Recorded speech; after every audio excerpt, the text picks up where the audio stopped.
नमस्कार। तनु की आवाज़ चैनल में आपका स्वागत है।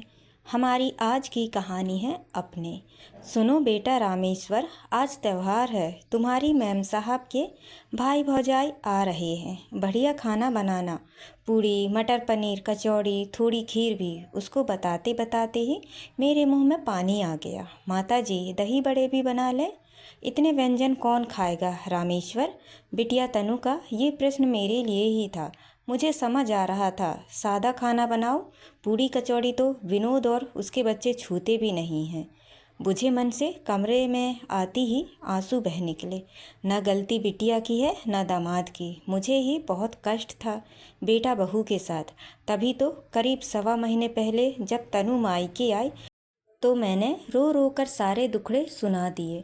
बस आनन फानन अटैची लग गई। तनु ने भाई भाभी को सुनाकर ऐलान किया, पापा के जाने के बाद से मम्मी का यहाँ मन नहीं लगता है।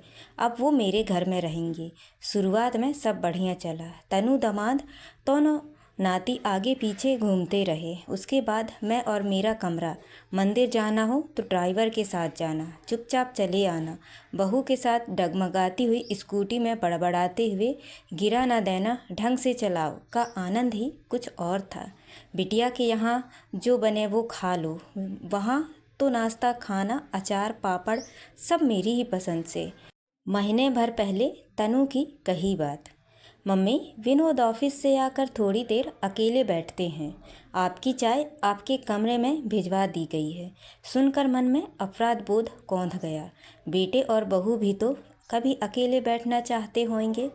वहाँ हर कोने में मेरा फैला सामान मेरी अनुपस्थिति में भी हाजिरी लगाता रहता था।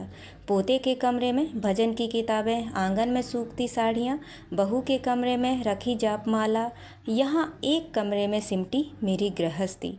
छोटी छोटी बात पर पोते पोती को डांटने पर भी कभी बेटा बहू ने वो ज्ञान नहीं दिया जो बिटिया उस दिन बांट रही थी। आप बच्चों को टोका ना करिए। आप अब देखिए ना, मेरी ही बात नहीं सुनते। दादी, पोते पोती की आवाज़ से मैं चौंकी। दोनों दौड़कर लिपट गए। बहू ने पैर छुए। पता नहीं कैसे जीवन में पहली बार मैंने उसे गले लगा लिया। मम्मी बस हो गया, चलो अब। माना कि बेटा बहुत ख़राब है आपका, माफ़ नहीं करोगी? बेटा हाथ सहलाते हुए पूछ रहा था। मम्मी जी बिल्कुल अच्छा नहीं लगता है घर में। जब से आप यहाँ आई हैं कुछ बढ़िया खाना बनाने का मन नहीं करता है। बहू की बातें सुनकर मन और भरा जा रहा था।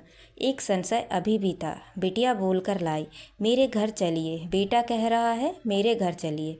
कोई तो वो कहे जो मुझे सुनना है। बस अभी निकल लूँगी। कहाँ चलने को कह रहे हो तुम लोग? तुम्हारे घर? आखिरकार बहू मेरे मन की बात ताड़ ही गई। हमारे घर नहीं मम्मी जी, अपने घर चलिए। तो दोस्तों, ये कहानी आपको कैसी लगी लाइक और कमेंट करके ज़रूर बताएं और चैनल को सब्सक्राइब करना ना भूलें। तो मिलते हैं अगली कहानी में। बहुत बहुत धन्यवाद।